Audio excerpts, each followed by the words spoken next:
This happens in a kibbutz many years ago. A young member announces to his wife Osnat is going to abandon her because he's been living in a lie. He's living with Ariela for 8 months already.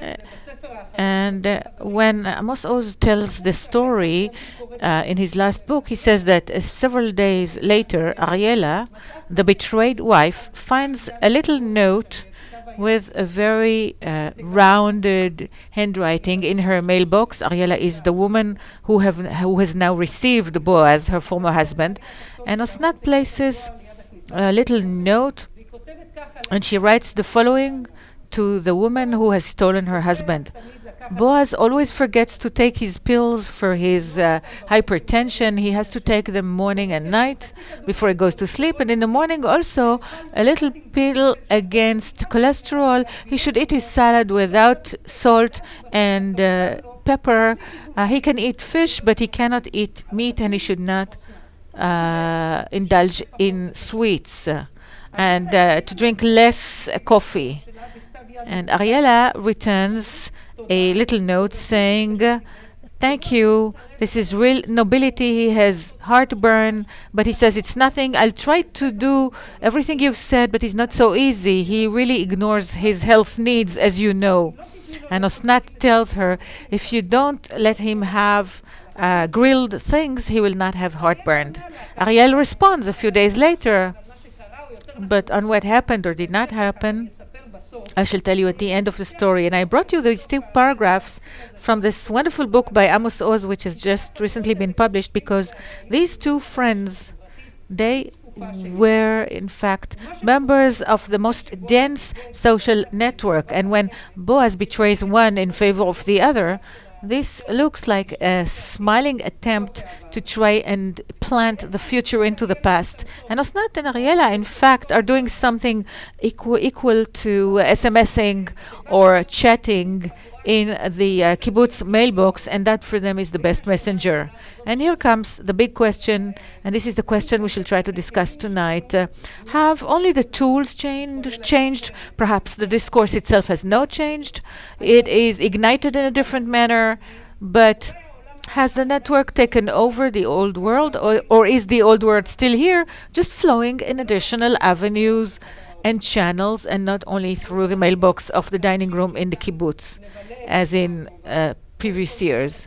We're going to now have with us MK Ronit Tirosh of the Kadima party in the Knesset. Ronit Tirosh was formerly the Director General of the Ministry of Education, and before that head of education in the Tel Aviv municipality, and a principal of a high school, the same high school I went to. She's been elected to the Knesset for the first time in 2006, and she's now the chairman of the Science and Technology Committee of the Knesset. And now Dov Alfon. Dov was until recently the editor-in-chief of Haaretz, the Haaretz newspaper. He was also their correspondent in Paris. And in 1995, Dov was Captain Internet. When Larry Page and Sergey Brin were still in high school, in my opinion, on their way to Stanford, Dov launched that favorite image of the old mariner who surfs the internet and chats with his grandchild. And now he's working with the author Edgar Keret. Perhaps he'll tell us some more about that.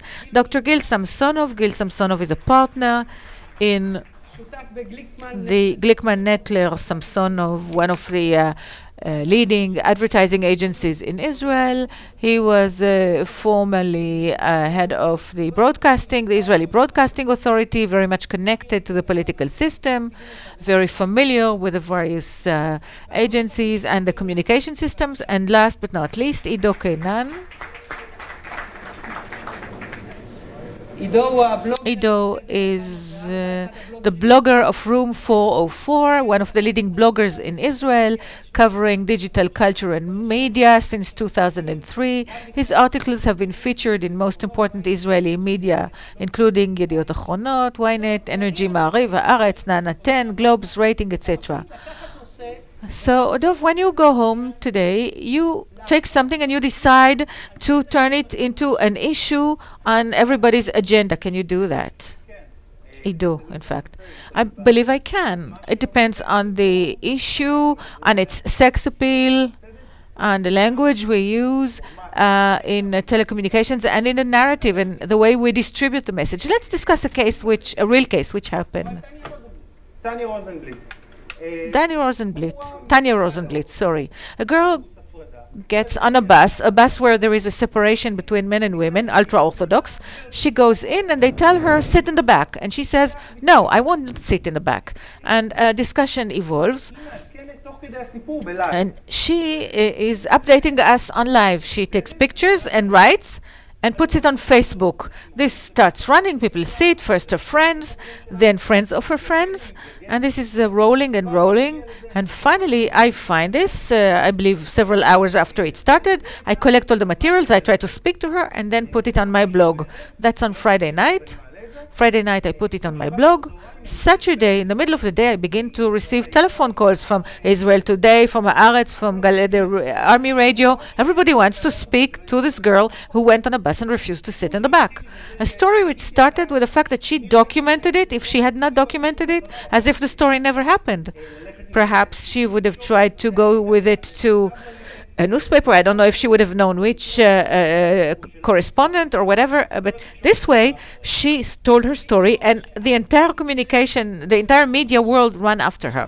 Ronit, when you come across a story like that on the net, would you hesitate before you pounce on it and you make use of it as a member of Knesset? Certainly.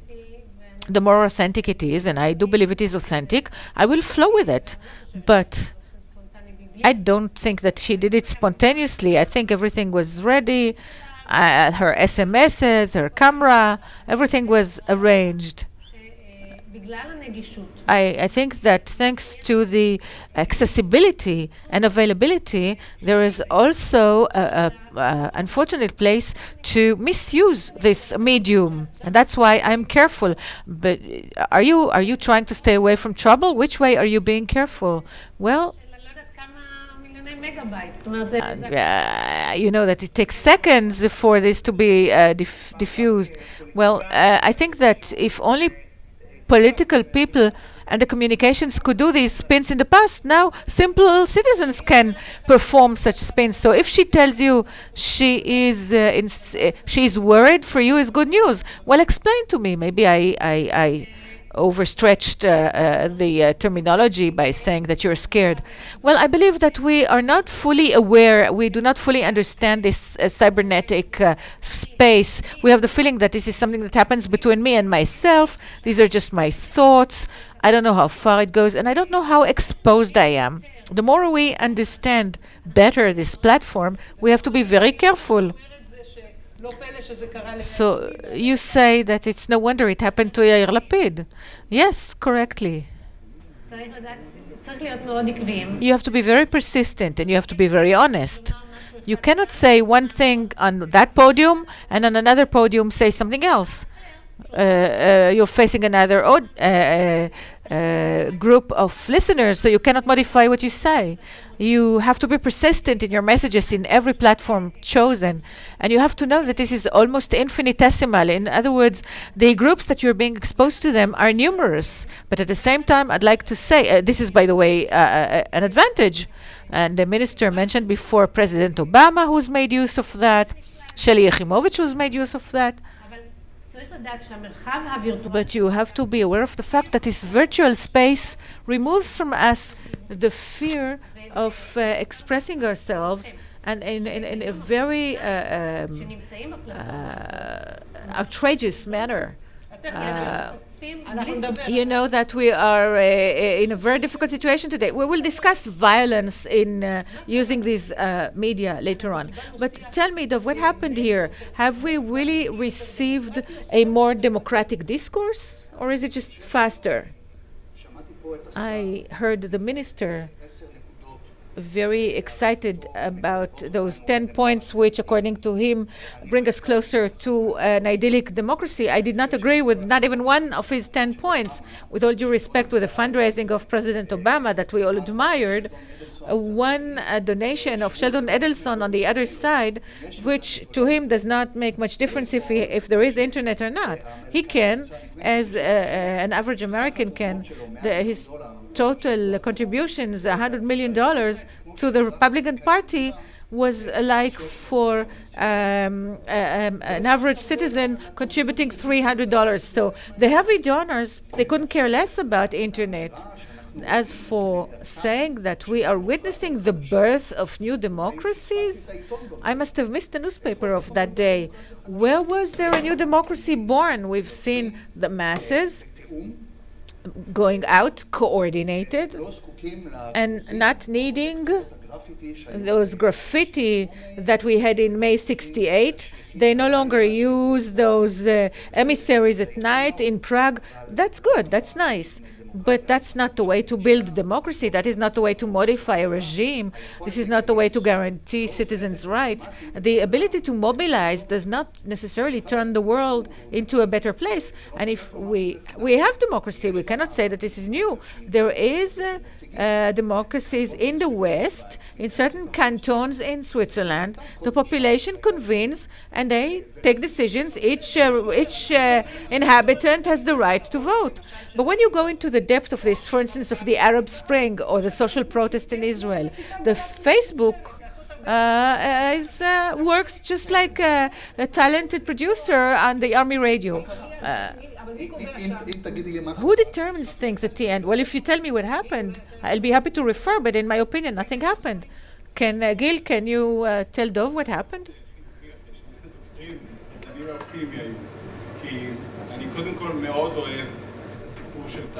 I like the story of Tanya. Why do I have a feeling that you're not being heard? Yes, she's right. We don't hear him very well. After so many years with politicians, you really believe that only those who say important things can be heard?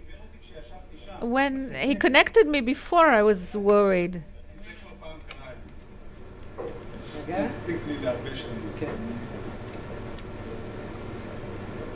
יש?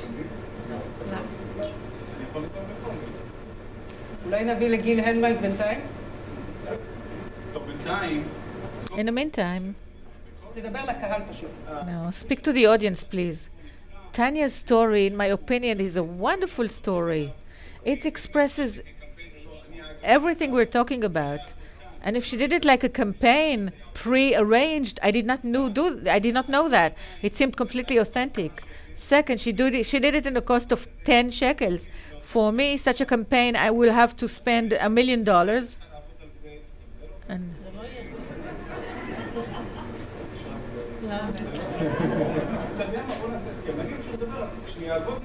I'll continue to speak and you try to solve the problem.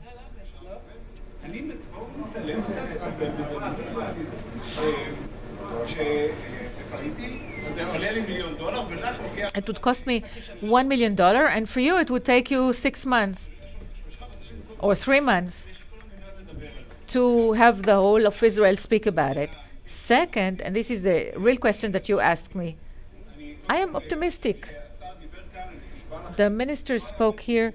I swear that he did not coordinate with me, but it's as if we had coordinating in advance. I'm very optimistic because I'm speaking about the good things. We'll get to the bad things too. For many years, I admit, I used to be in politics. You certainly remember that. About 5 years ago, maybe 20 years ago. And I did not want to remain in politics because, I walked into a restaurant. And any better? Yes. Ooh, that's wonderful. I went into a restaurant with my wife, Tali. I went into a restaurant and I saw a member of the Central Bureau of the party, and I had to forget the world, forget the 50 people who were in the restaurant and step over to him. Why? Because my life depended on him, and I decided that I do not want to depend on him. I believe that the digital era allows us, I am very optimistic that this is about to happen. And I'm prepared to say that I've even a partner to that, so that we can attain a situation where we can have digital telecommunication within the parties, the political parties. But if the citizen comes once every 4 years and elects his politicians, and all of a sudden we'll have 70 or 80 or 90% of people who are going to vote, it's going to raise the percentage of voters also in the municipalities, and we'll come to a situation where 70 or 80 or 90% vote, and 2.5% who now vote in the party who, I hope we don't have such people here. They're not exactly the people who want to be among us. These are the ideologists and the pressure groups. And I want simple people, ordinary people who go to work in the morning, who serve in the army, and are not extreme politicians, will have an impact. Dov, in fact, are you disturbed by the authenticity of thinking on the web? You think that by the fact that people did like, they are going to contribute or not contribute to democracy? Well, last Sunday, I voted for the French Parliament because I also hold a French citizenship. I received the registered letter, and then I received the codes by SMS, and I voted digitally. Now, what does that mean that I voted digitally? When I got the letter, I understood what I was supposed to do. It is not really so important to me, those elections to the Parliament, and then I did not vote. Had it been very important to me, I would have gone to the consulate and stood in line and voted. But if you want to have an impact, you can also do so in the street. You go to the party offices, you enlist, and then you vote. But I agree with Gil that there is a great potential here to increase the impact. I'm still hopeful. But that the situation is bad, this is true, this is correct. But that if in the future it will be better, then I'm all for it. Well, since this is very close to my heart, and to all of us, in fact, I believe, and since the public does not really elect the people, we have here a possibility where most of the people will participate in the voting. Not only 400, 500 people who have an impact, but we're talking about a vision for the future.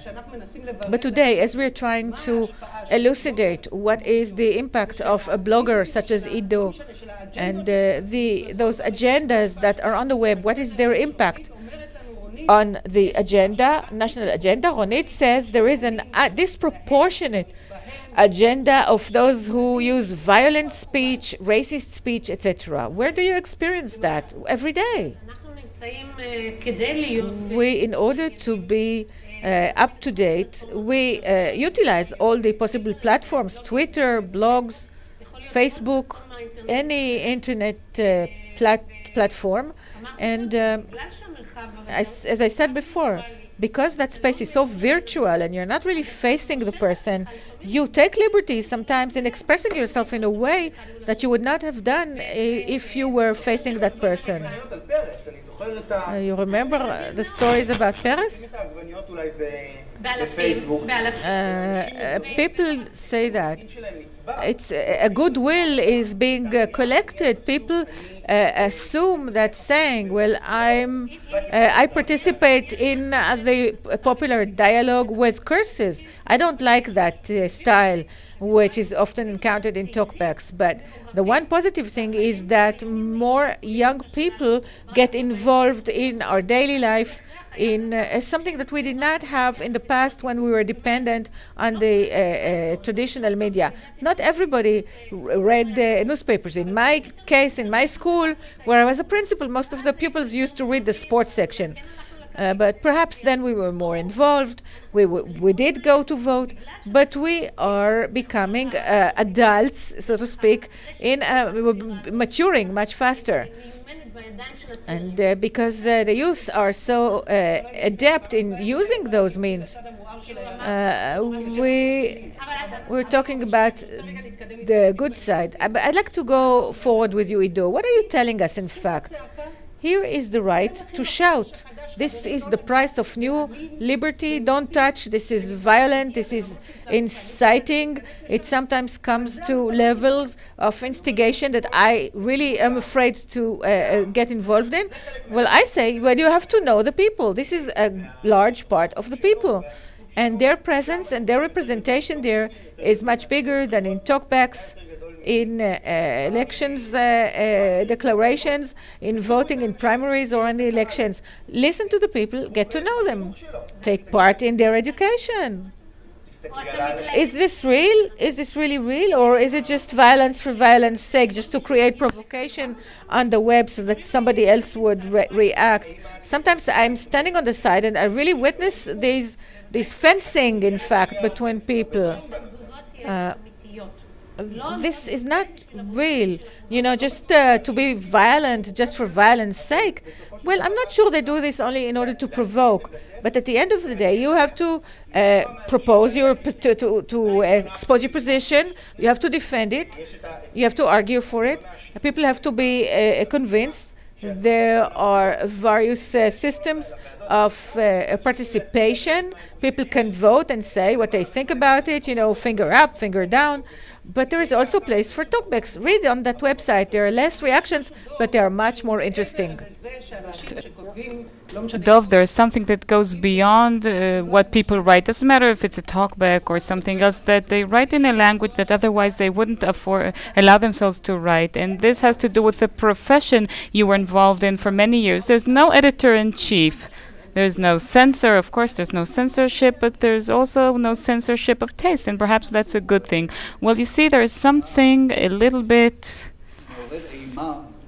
terrifying when we encounter the lists of what people truly like. That's the truth. A new approach to the most popular items in the New York Times, assuming that it is not tinkered with, then it turns out that the average American is really interested in Bar Refaeli, inventions that somehow technological inventions, and a lot of health items. Out of the 10 news items a day, at least 5 relate to human health. And in Israel, we are interested in Bar Refaeli, technology, and health items. So there's one thing that we can see, that we're all equal as for what the people want. There is no people. There are human beings, and human beings care about what's close to their heart. In the past, this wonderful invention called a newspaper thought it had a role to let people know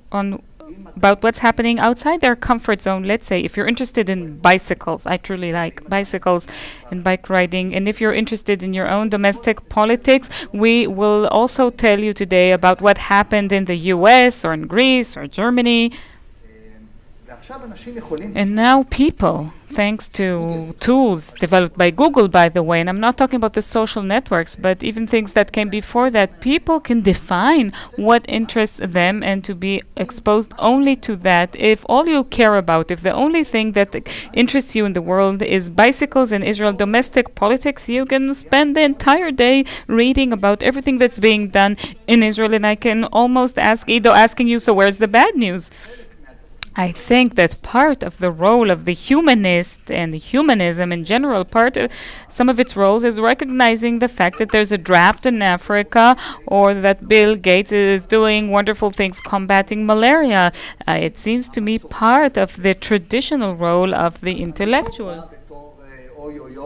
I'm not here and, crying about how they stole my cheese. That's just it. That's how the situation is. Technology determined that a newspaper is possible, but technology will also determine that the general press, the general newspapers, was only a comma in the history of the media, and I don't see any point in saying I'm not a part of the game.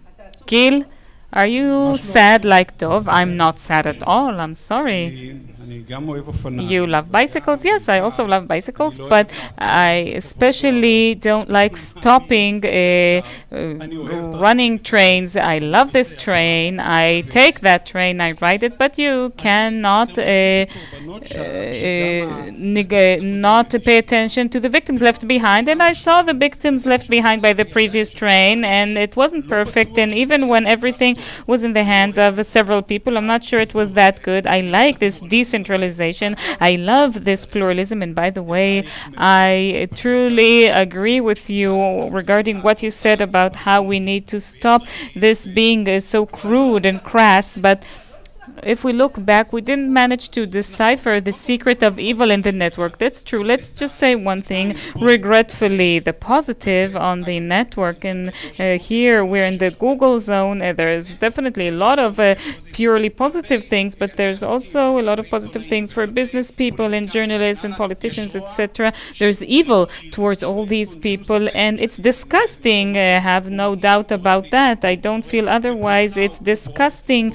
It causes, and these are some very, very bad phenomena. And maybe it has to do with what Dov talked about, the crash of elites, of hierarchies, the crashing of some kind of mold of good taste. It's a good thing that you asked me that question. Let me answer, because I don't want to be in that place. I want to be in a place where it's good. I truly believe in the wisdom of the public, and I truly believe that the ordinary average person in Petah Tikva and gets up to work in the morning, and his wife and he comes home to their children, and there are not Hans who speak ill on the internet. I think at the end of the day they will profit from that.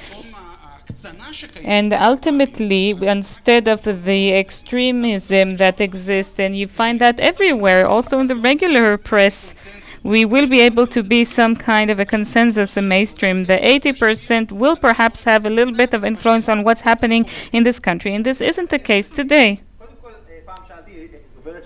And once I asked the spokesperson of Google, of Facebook, how come there's a like button and not dislike? And she said people don't like negative things. So this teaches us something about how the corporation thinks in comparison to what the people out there think. First, and another thing, the newspapers started to print more items on Bar Refaali. Before, they had very reliable ways to gauge this on the internet. If we're going to break something, it's in order to build something new, probably. And I was not exposed to so many different topics that don't pertain to me directly, that didn't interest me all my life, than in comparison to my last 2 years in Facebook. Because the people who are there, the people who are active there, they set a new agenda, but they're all your friends, and their opinions are similar, and their areas of interest are similar. What's the difference? That's the problem of people who close themselves in their own world. But if we look at that New York Times chart that show the most interesting items or read items, they're not necessarily saying we don't want to read about Africa, but what they're saying, we don't want the editor-in-chief to tell us what we need and what we don't need to read. And I see a lot of situations that items that were at the margin, let's say the internet parallel to page 17 be at the bottom, somebody cares about it and shares, and it becomes viral if it interests people, and stories come through the back door. People come inside into the guts of the website and not through the homepage, and we can talk about the social protest, and still they need to tell a story, Ido. Yes. And in this respect, the difference that he described between the website you don't need the internet for that. You can see the differences between the front page of Haaretz and the front page of Yediot newspaper. Let me say another thing. It's not that we're positive or negative. We need to just be aware of its pros and cons and understand exactly what platform it is. When I talk about Google, this illustrates the fact that we are as naked as we were on the day we were born. When you go to meet somebody, when you go to a panel, I reach about each and every one of you, who you are, what you are. If I'll go to a job interview, I'll read about the company, the boss that's about to interview me. So it's all out there. I'm completely naked for better or worse. And so what you need is to truly find the educated and clever uses, and not just the PC, but cultural uses, and to remain within our culture. That's one thing I wish to say about this platform.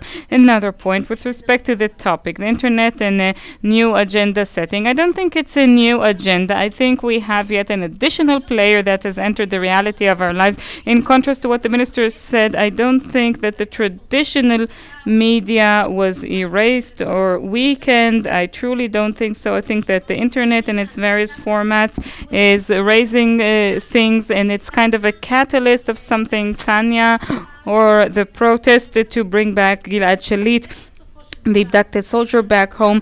But this always serves the media, because without the media, because without it, it's going to be discussed for a while and then end. I think that the social protest in the recent summer is an example for that, but I'd like to give an option for people to ask some questions. So please, yes. So until there's somebody who wants to ask, let's take the social protest. Ronit Tirosh just mentioned it right now. Actually, ultimately, correct me if I'm wrong, Facebook perhaps ignited Daphne Leaf's story. People went out to Rothschild Boulevard, but ultimately Benjamin Netanyahu knew how to engineer Daphne Leaf and Trachtenberg according to his own interest. I think that's what's expected of a politician, and what a politician does do, whether or not it's old or new media. There's no difference between Netanyahu facing the social protest on the Facebook and the closest archbishop to the Pope during the riots in Rome in the 16th century. But it's even more than that. If it weren't for Yonit Levy, who took what was ignited over Facebook, I highly doubt whether it would have made so much noise, the social protest. I'm not certain about that, because I think that the perception of the noise is that old perception of noise is what you hear on TV, but noise is what you hear on the street, what you hear on the internet street, which is the Facebook. Let me tell you what you hear in the Facebook, the internet street. The most popular post is, how come nobody wrote about us today on Yediot Achronot? That's the social protest. You go over these statuses. Why is it only on page 3 today? How come my picture in Haaretz? So let's not delude ourselves, but it's the news, the two centers, the center of the press and Yediot Achronot, and the center of the protest, Daphne Leaf and her friends. They no longer get to decide. The people who organized the protest, it went in different directions. They've fought with each other. So you're saying there's a certain dynamics. Yes, there's a dynamics, and there's a big group of people. Actually, there are many groups of people who convene together ad hoc for certain purposes or goals. And what Daphne Leaf thinks about the protest is no longer relevant at this stage, just as much as I think that what Yediot Achronot thinks about the social protest is no longer relevant for our lives. But it's very relevant what a guy called Benjamin Netanyahu thinks about the protest. I'd like to ask you, Gil, do you think that a situation can be formed in which a protest, let's say that if it's reignited in the Facebook, and let's say that for economic reasons the mainstream media doesn't embrace it, and we both know that it can happen, we both know that it could happen, that strong enough economic pressures might cause the old media not to take this story, let's say the new protest, will it die out? First of all, yes. I think that the internet in general at this stage, it's an initial stage. We're in a process, right? And we're holding a discussion that in a year or two, this discussion, they laugh at us for this discussion, because we're going to get enmeshed and mixed together. So this talk about new and old media, we still have a few months left to discuss it. Okay, so let's use these months left. And I can tell you with utmost certainty that without the old media, the protest would not have been ignited. I have no doubt about this, and I have no doubt, and I'm speaking as an advertiser today still, and the other people here who are also involved in the network, both in Israel and all over the world, still, except for search engines, campaigns still do not reach the ankles of a TV campaign, and that's it. Okay, one last word, Ido. I look at the media, which covers all kinds of things happening on the internet, and it doesn't look like a body saying that we're choosing a story and leading it. It's this frantic rush that says, let's grab this story while it's still big enough so that we don't fall flat on our face because nothing happens with it, but not big enough so that our competitors will see or that it will be led by the network. I think they are more scared than leading. I think if we don't end this discussion now, then an entire set of plates and glasses will get broken here. So I'd like to thank all of you. You know that, especially for you, Dov, I brought my finishing sentence. I bought it from home from a new book of poems written by Agi Mishol. And when I talked with you before this conversation, and we talked a little bit about the internet, and I think with this fraternity of old school journalists, there's one sentence from one of her poems that exhausts a lot of what we discuss, and she writes the following, and you won't agree. Our poems absorb to them all the wisdom in order to allow life to be conducted in stupidity. I'd like to thank all of you, and I still owe you the end of Amos Oz's story, Osnat, and I really didn't like the way she treated, and you now won't stand her even more, because after these messages about Boz's diet and heartburn and cholesterol, then Ariela, the woman who got Boz, sits down to write yet another letter to Boz. Okay.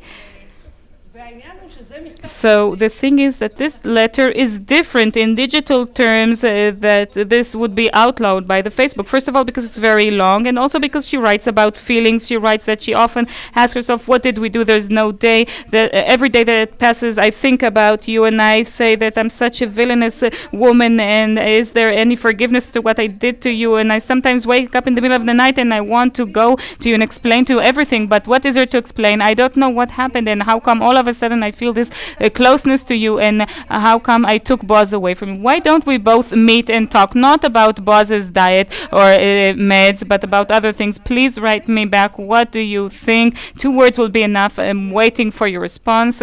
Signed by Ariela. And this is what Amos Oz writes about the fate of that very last letter she wrote, that she puts in Osnat's letterbox in the kibbutz. And this letter that probably only the paper can suffer is a letter that we can do to it what we never do in text messages or Facebook. And this is how this chapter ends in Amos Oz's book about this letter that was waiting for her in her mailbox. Osnat chose not to answer. She read it twice, folded it, put it in her drawer, and stood quietly for an hour. Thank you very much, ladies and gentlemen.